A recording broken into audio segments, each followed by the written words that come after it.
I constantly hear, it's the people, not the building, but I'm not so sure that's completely true. It doesn't have to be one or the other. It can be, both are important, right? And both matter. I definitely agree with you, and I don't want to go too far down that particular rabbit hole, but you bring up a very, very good point, and it's that so many of, I'm trying to find one of the recent acquisitions. It's a really good one.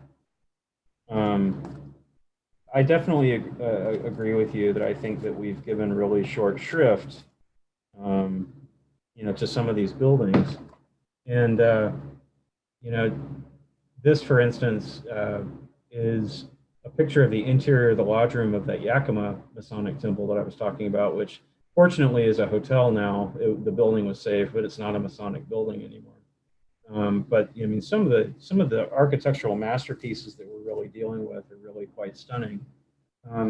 These buildings also used to be, just landmarks within their community, and they weren't just used by Masons. They were used by all sorts of other organizations because typically, in many cases, it was either the Masonic building or the Oddfellows Hall, or maybe one other fraternal order that had a building, and it was the largest meeting space, where a group of people could gather.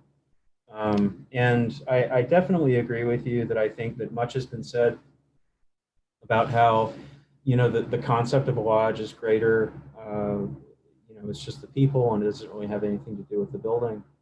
And actually, I would say, particularly in this ongoing pandemic, I believe that the role of our buildings is even more important than ever, simply because uh, virtual meeting can only go so far. We can't do the esoteric work, so we can, pretty much just keep it purely social. But I believe we all are looking forward to going back into our respective, lodges, be they, humble, simple structures, like some of the historic landmarks here in King County, which are still operated as Masonic lodges, or some of the grander edifices like your one in Windsor. But I just think that, unfortunately, buildings are expensive, and buildings need maintenance, and they need, seismic upgrades, particularly on the West Coast. And it's just the problems are very large and costly.